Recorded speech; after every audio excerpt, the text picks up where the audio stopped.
Sebuah langkah dramatis telah diambil oleh otoritas terkait yang mengirimkan gelombang kejutan ke seluruh penjuru negeri.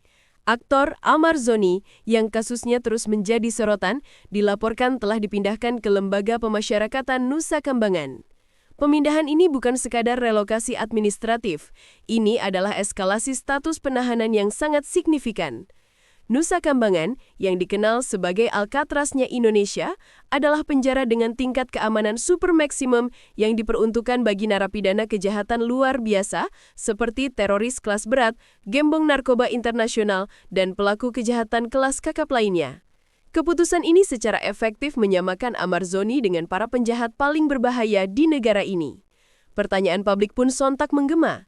Kejahatan apa yang mendasari keputusan ini? Tim kuasa hukum dan keluarga menyuarakan protes keras, menilai langkah ini berlebihan dan tidak proporsional dengan kasus yang menjerat Amar.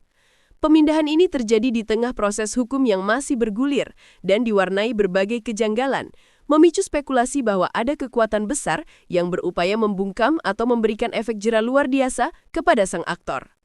Di balik layar drama hukum ini, terungkap sebuah narasi yang lebih kelam.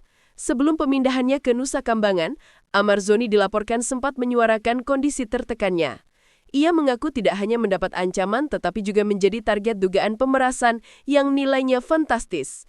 Sebuah oknum yang tidak disebutkan identitasnya diduga kuat telah meminta uang sebesar 300 juta rupiah kepada Amar. Permintaan ini menurut sumber dilontarkan dengan iming-iming bahwa kasus yang menjeratnya tidak akan naik atau diperberat. Dugaan upaya pemerasan ini membuka kotak Pandora tentang kemungkinan adanya praktik mafia hukum yang bermain di dalam kasus ini. Tekanan tidak hanya berhenti pada Amar. Sang kekasih, Dr. Camelia, tampil ke publik dengan pengakuan mengejutkan. Ia mengaku turut menjadi sasaran intimidasi berat, terutama menjelang masa persidangan. Dr. Camelia melaporkan menerima serangkaian teror dari nomor-nomor telepon tidak dikenal, sebuah taktik yang jelas ditujukan untuk menggoyahkan mental dan membungkam pihak-pihak yang berusaha membela Amar. Menghadapi apa yang mereka yakini sebagai praktik kotor dan intimidasi, pihak Amar Zoni tidak tinggal diam. Sebuah langkah hukum balasan yang berani telah ditempuh. Didampingi oleh tim kuasa hukum dan didukung penuh oleh Dr. Camelia, mereka secara resmi membuat laporan ke Divisi Profesi dan Pengamanan atau Propam Polri. Laporan ini secara spesifik menargetkan oknum yang diduga melakukan pemerasan dan intimidasi. Langkah ini sangat serius karena secara langsung menantang integritas aparat penegak hukum dan menyeret institusi kepolisian ke dalam pusaran kasus. Pihak pelapor mengklaim bahwa laporan ini bukanlah gertak sambal. Dr. Camelia dan tim pengacara menegaskan bahwa mereka telah mengantongi sejumlah bukti kuat yang mendukung dugaan tindak pidana tersebut. Publik kini menanti transparansi dan kecepatan Propam Polri dalam menyelidiki laporan ini yang akan menjadi pertaruhan besar bagi reputasi institusi Polri dalam membersihkan anggotanya yang diduga bermain di air keruh.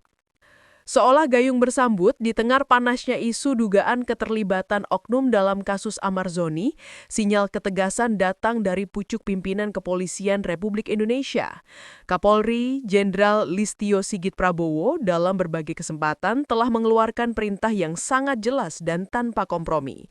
Jenderal Sigit menegaskan bahwa ia tidak akan menoleransi satupun anak buahnya yang terlibat dalam lingkaran setan narkoba. Perintahnya lugas, narkoba jangan ada yang main-main, mengatur, pengedar, atau pengguna, tawan, copot. Pernyataan keras ini menjadi angin segar bagi para pencari keadilan. Meskipun tidak secara spesifik merujuk kepada kasus Amar Zoni, momentum pernyataan ini memberikan harapan bahwa laporan yang dilayangkan ke Propam Polri akan mendapat atensi serius. Perintah copot dari Kapolri adalah jaminan bahwa jika ada oknum polisi yang terbukti terlibat, sanksi tegas hingga pemecatan akan dijatuhkan.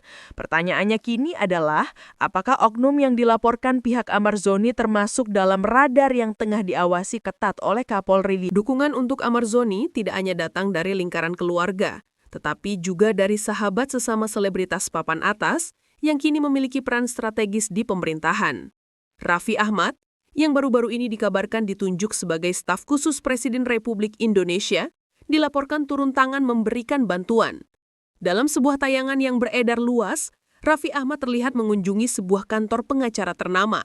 Kehadirannya di sana diinterpretasikan sebagai langkah untuk menggalang dukungan hukum bagi Amar Zoni.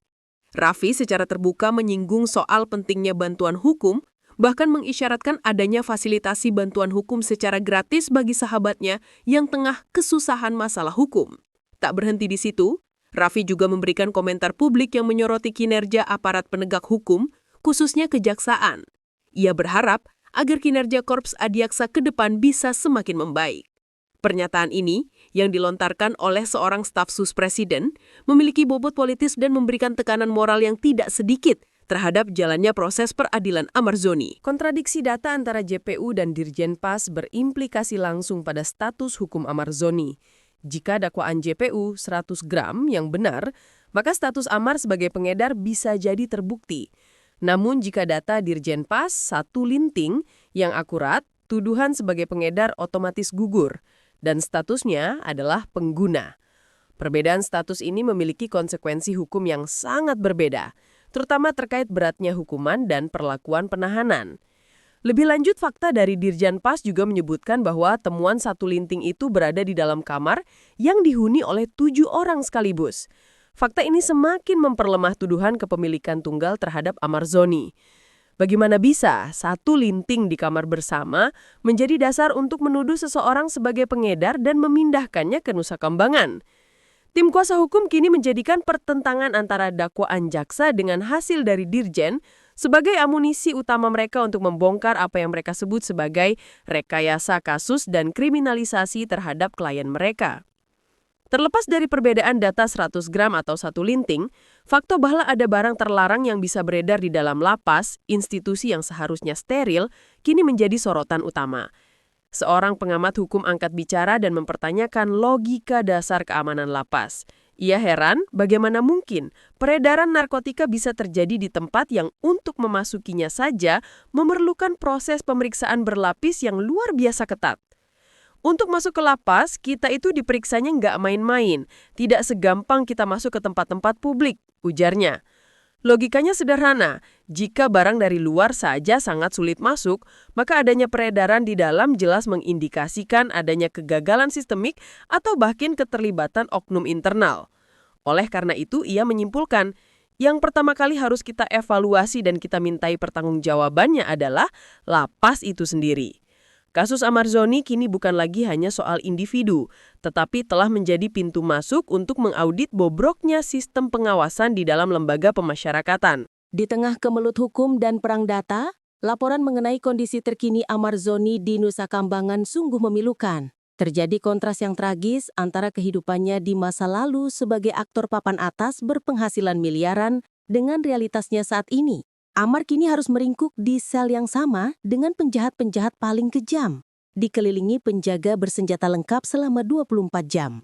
Beredar kabar bahwa untuk menyesuaikan dengan standar keamanan super maksimum, Amar harus rela digunduli dan bahkan mengenakan rantai. Tekanan fisik dan mental ini dilaporkan telah menghancurkan psikologisnya.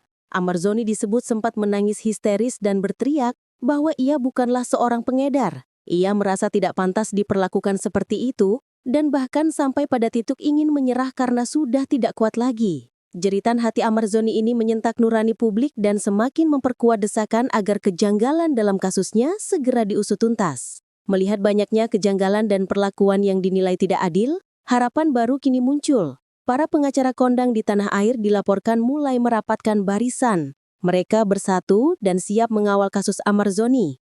Melihat ini sebagai momentum untuk menegakkan keadilan. Pengacara Firdaus Oiwobo adalah salah satu yang vokal menyuarakan dukungannya.